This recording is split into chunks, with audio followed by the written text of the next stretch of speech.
Hi எல்லோரும் எப்படி இருக்கீங்க? குரூப் ஒன் முடிஞ்சிருச்சு. Today audit exams final. So இந்த வீடியோவில் என்ன பார்க்க போகிறோன்னா, இன்றைக்கி ஆடிட் எக்ஸாம் எப்படி இருந்தது, அப்புறமேட்டு ஓவரால் குரூப் ஒன் எப்படி இருந்தது, தென் நெக்ஸ்ட் என்ன பண்ணலாம், அதை நானும் இந்த வீடியோவில் ஷேர் பண்ணுறேன். இப்போ ஃபர்ஸ்ட் விஷயம் பார்க்கலாம். என்னென்னா, இன்றைக்கி ஆடிட் எக்ஸாம் எப்படி இருந்துச்சு. ஸோ என்னோடய ஃப்ரெண்ட்ஸ்கிட்ட நான் கேட்டேன். ஸோ நிறையா குரூப்ஸோட அந்த போலிங்ஸ்லாம் போடுவாங்கள்ல, ஹார்டாக டஃப்பாக. ஸோ அந்த மாதிரி சில விஷயத்தையும் நான் பார்த்தேன். So most of them told average. It is average paper. Some students told easy to can score 50+ easy அந்த மாதிரி சொல்கிறாங்க. அண்டு எம்சிக்யூ மெயினாக கொஞ்சம் ட்ரிக்கியாக இருந்துச்சுன்றாங்க, ஒரு 10 மார்க் பக்கம். அப்புறமேட்டு டிஸ்கிரிப்டிவ் லைக் இட்ஸ் நாட் ஈஸின்னு சொல்கிறாங்க, பட் லாட் ஆஃப் ஏரியாஸில் டெஸ்ட் பண்ணியிருக்காங்க அப்படின்னு சொன்னாங்க. இதுதான் வந்த comments. Then so you can score 50+. அதுதான் இன்றைக்கோட பேப்பரோட இது. லைக் இது எப்படி இருக்குன்னா, ஜான் அட்டம்ப்டோட ரிப்பீட் மாதிரி நடக்குது. ஜான்லேயும் ஏஎஃப்எம் கொஞ்சம் டஃப்பாக இருந்தது. தென் ஆடிட் பேப்பர் ஈஸியாக இருந்தது. ஸோ சேம் திங் தான் நடந்திருக்கு. பட் அந்த ஏஎஃப்எம் பேப்பரோட இந்த ஏஎஃப்எம் பேப்பர் கஷ்டம்னு எல்லோரும் ரொம்ப சொல்கிறாங்க. பட் சம் பேட்டர்ன் ரிப்பீட்டிங் ஆகுது. தென் ஓவராலாக குரூப் ஒன் எப்படி இருந்துச்சு அப்படின்னு ஒரு ரிவ்யூ பண்ணோன்னா, FR and AFM FR and audit ரெண்டுமே ஒரு யூ கேன் ஸ்கோர் 50. எல்லாமே ஆவரேஜ் தான். மோஸ்ட்லி காமன்லாம் இருக்கிற ஒரு answer average. So 50+ you can score. But AFM 40+. You want to score 40, இல்லைன்னா ரொம்ப கஷ்டம். ஸோ இதுதான் மோஸ்ட்லி மார்க் வைஸ் எவ்வளோ வாங்கலாம் அப்படின்ற மாதிரி ஒரு கணக்கு என்ன கேட்டால். ஸோ இதுதான் ஓவராலாக குரூப்போட பேட்டர்ன். ஏஎஃப்எம் மட்டும் ஓரளவுக்கு கொஞ்சம் ஈஸியாக இருந்தால் இந்த குரூப்பை ஈஸியாக கிளியர் பண்ணியிருக்கலாம்னு நான் நினைக்கிறேன், ஸ்டூடெண்ட்ஸ் எல்லாருமே. ஸோ அப்போ நெக்ஸ்ட்டு என்ன பண்ணலாம்? If you are going to right group 2, இல்லை நான் ஒரு குரூப் 1 தான் எழுதியிருக்கேன் அப்படின்னு திங்க் பண்ணினா, 2 பேர்த்துக்கும் நான் ஒரு ஐடியா தரேன், சொல்கிறேன் நான். அதுக்கு முன்னாடி நீங்கள் எப்படி இந்த குரூப் 1 பண்ணியிருக்கீங்க, அப்புறம் இந்த ஆடிட் எக்ஸாம் எப்படி பண்ணியிருக்கீங்கன்னு ஒரு கமெண்ட் பண்ணுங்கள். எல்லோரும் தெரிஞ்சுக்கிட்டோம், நானும் தெரிஞ்சுக்கிறேன். ஸோ இப்போ நீங்கள் குரூப் 1 அது மட்டும்தான் என்ன சொல்ல வருது எழுதியிருக்கீங்க. ஸோ குரூப் 2 நெக்ஸ்ட் அட்டம் தான் எழுத போகிறேன், இல்லைனா இந்த ரிசல்ட்ஸ் வச்சுட்டு தான் நான் பார்க்க போகிறேன், இல்லைனா இப்போயே படிக்கலாம்னு நினைக்கிறேன். ஸோ இந்த மாதிரிலாம் இருக்கீங்க பார்த்தீங்களா?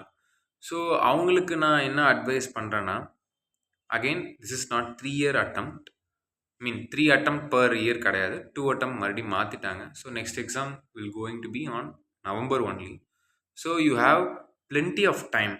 என்ன கேட்டால் நிறைய டைம் இருக்குது. ஸோ அதனால் நான் என்ன சொல்ல வரேன்னா, ஃபஸ்ட்டு ஒரு 1 week ஆஃப் எடுத்துக்கோங்க. இன்னும் அவசரம் கிடையாது, ஓகேவா? 1 week ஆஃப் எடுத்துக்கோங்க. ஓகே, ஆஃப் எடுத்துகிட்டு கொஞ்சம் நல்லா ரெஸ்ட் எடுங்க, நல்லா சாப்பிடுங்க, உங்களுக்கு பிடிச்ச விஷயம் ஏதோ பண்ணுங்கள். நிறைய விஷயம் உங்களுக்கு பிடிச்ச விஷயமா இருக்குல்ல, ஸோ அதெல்லாம் பண்ணி கொஞ்சம் ரிலாக்ஸ் ஆக பாருங்கள், ஓகேவா? இந்த ஒரு எக்ஸாம் ஹேங் ஓவர் போகணும், ஃபஸ்ட் அதை பண்ணுங்கள். தென் மை ரெக்கமெண்டட் சாய்ஸ் என்னன்னா, உங்களுக்கு நவம்பர் எக்ஸாமில் என்ன பண்ணலான்னா, if you R confident I will clear group 1 அப்படின்னா, பொறுமையாக கொஞ்ச நாள் ரெஸ்ட் எடுத்துகிட்டு உடனே கூட பண்ண தேவையில்ல, ஒரு 2 weeks கூட பொறுமையாக கூட ரெஸ்ட் எடுத்துகிட்டு ப்ரிப்பேரிங் ஃபார் குரூப் 2, ஓகேவா? சரியா? அது பண்ணுங்க மேண்டேட்ரியா. இல்லை அடுத்த சாய்ஸு எனக்கு நம்பிக்கை இல்லை, ஸோ இந்த குரூப் நிறைய பேர் சொல்லலாம்.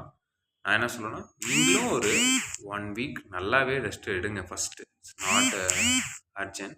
தென் ப்ரிப்பேர் இமீடியட்லி. நான் என்ன சொல்லுவேன்னா, குரூப் 2 ப்ரிப்பேர் பண்ணுங்கள். Focus should be more on group 2. ஏன் சொல்கிறேன்னா, மேலே புது டிடி வருது, ஓகேவா? ஸோ போர்ஷன் கொஞ்சம் நிறையா ஷஃபில் ஆக போகுது. செக்ஷன்ஸ் மாறும், இந்த way of studying little change ஆக போகுது. ஸோ நேருக்குமே படித்த மாதிரி இருக்காது, நீங்கள் இன்டரில் படித்த மாதிரி. இஃப் நீங்கள் குரூப் 2 இனிமேல் எடுக்கலைன்னா நான் சொல்ல வரேன். So first focus on group 2. உங்களுக்கும் ஒரு இரிட்டேஷன் ஏற்படாது. திருப்பி திருப்பி குரூப் 1 படிக்கிறதுக்கு. கொஞ்சம் ரெஃப்ரெஷிங்காவும் இருக்கும். அதனால நான் சொல்றேன். குரூப் 1 ஃபர்ஸ்ட்டு படிங்க. ஒரு எக்ஸாம் ஒரு 3 மந்த்ஸ் இருக்கும் பார்த்தீங்களா? பக்கத்துல.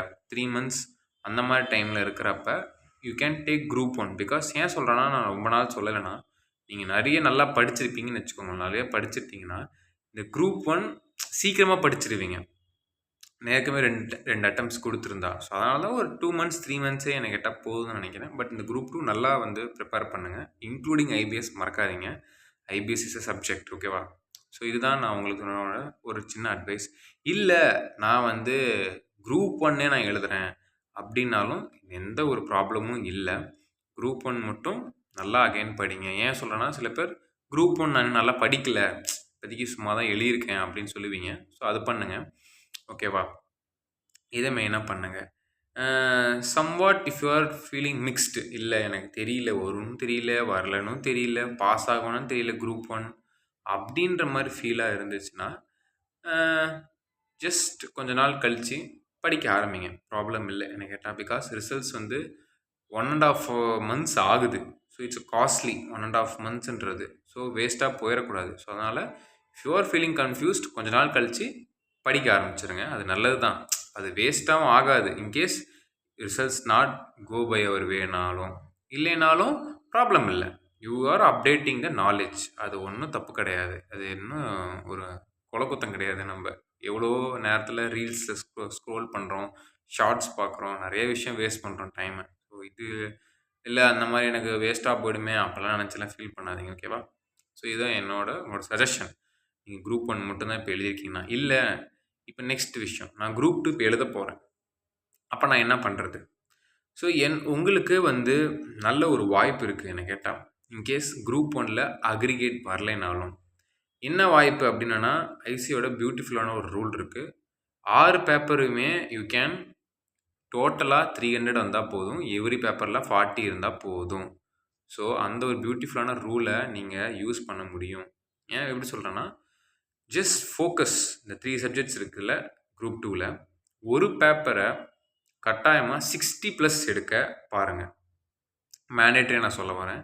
இன்னொரு பேப்பர் வந்து கன்ஃபார்மா 55+ ஆச்சும் வாங்க பாருங்க. ஓகே. ஒண்ணு 60+ வாங்கணும்.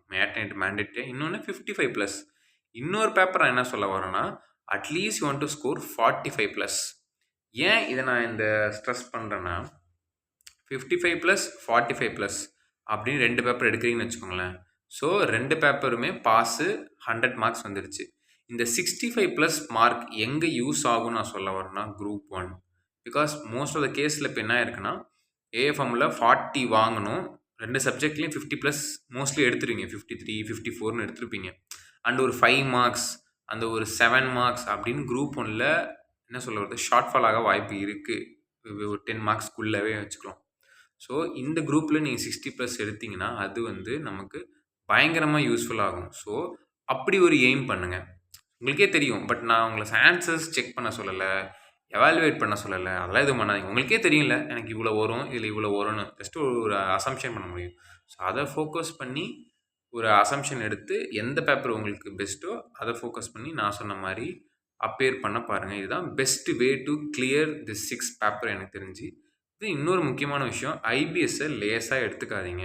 ஐபிஎஸ்ஸ ஒரு பேப்பரா ரியலி அத ஒரு பேப்பரா நெனச்சு எழுத போங்க. அது ரொம்ப, ரொம்ப, ரொம்ப முக்கியமான விஷயம் நான் சொல்றேன். ஸோ இதுதான் உங்க 2 பேத்தோட ஆப்ஷனும் நான் சொல்ல பார்த்தேன். வாட் நெக்ஸ்ட் டு டூன்னு சொல்லி. தென் அ என்னோட சின்ன எக்ஸ்பீரியன்ஸ் சொல்றேன். எக்ஸாம் முடிஞ்சு பிகாஸ் குரூப் 1ம் நெறைய பேர் முடிச்சிருப்பீங்க.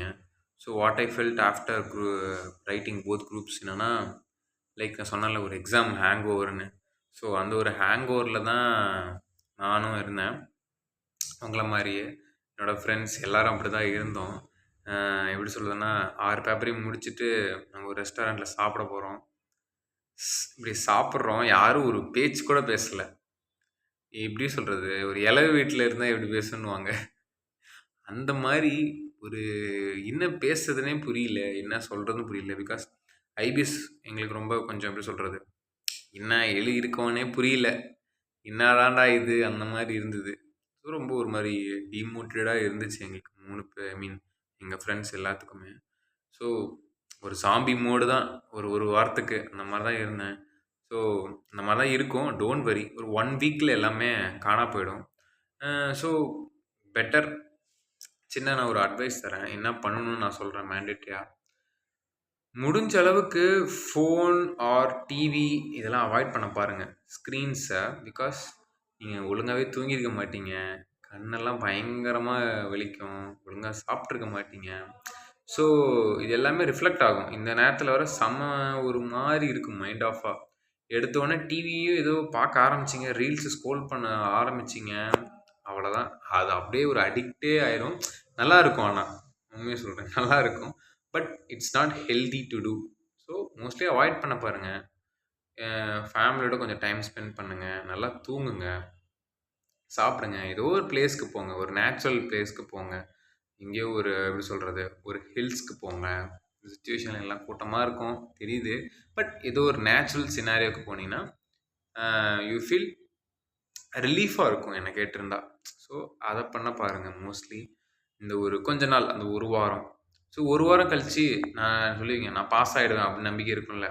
அந்த மாரி பீப்பிள் நான் என்ன சொல்றேன்னா, ஒரு 1 வீக், 2 வீக் அப்புறமேட்டு நீங்க என்ன சும்மா ஃப்ரீயா இருங்க. ஜாலியா இருங்க. ஜாலியா இருந்துட்டு ஒரு விஷயம் பண்ண பாருங்க. என்ன சொல்ல வரேன்னா, ஒரு ஹேபிட். நான் உங்களுக்கு நெறைய விஷயம் எதுவுமே சொல்லல. ஒரே ஒரு விஷயம். Like if you want to cook daily ஒரு 1/2 அன் ஹவர்.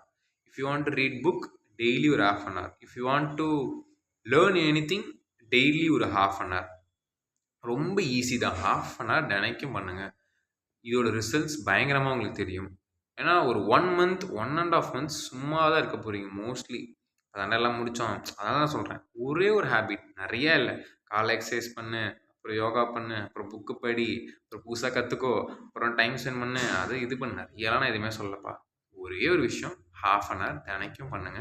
ஒரு 1 மந்த் அது ஒரு நல்ல ரிசல்ட்ஸ் தெரியும். நீலாம் பண்ணியா? அப்படின்னு கேட்காதீங்க. நானும் சம்வாட் சில விஷயம்லாம் ட்ரை பண்ணேன். ஸோ நல்லா ஹெல்ப்ஃபுல்லா இருந்துச்சு. பட் நான் இன்னுமே நெறைய பண்ணியிருக்கலாம்லாம் எனக்கு தோணுச்சு. ஸோ அத பண்ணுங்க. என்னோட சின்ன அட்வைஸ் இது. So be hope. ஓகேவா? நடந்தது நடந்துருச்சு. எழுதிட்டீங்க. கொஞ்சம் ஃபெய்த் வைங்க. ஓகேவா? உங்க மேல. Everything will be good. Everything is happening for a reason. So அத மைண்ட் செட்ல எடுத்துட்டு ஓவர் திங்க் பண்ணாதீங்க. அ கொஞ்ச நாள் அப்படி இருக்கும். But try to move on. Next என்ன பண்ணலான்னு யோசிங்க. நடந்தது நடந்து போச்சு. ஓகேவா? If you are feel I am done கிரேட்னா, அத மறுபடியும் செகண்ட் தாட் பண்ணி நினைக்காதீங்க. நம்புங்க. நல்லதே நடக்கும். ஓகேவா? ஸோ அடுத்த எக்ஸாமுக்கு நான் மறுபடியும் என்னோட தாட்ஸ ஷேர் பண்றேன். ஓகேவா? பாய்.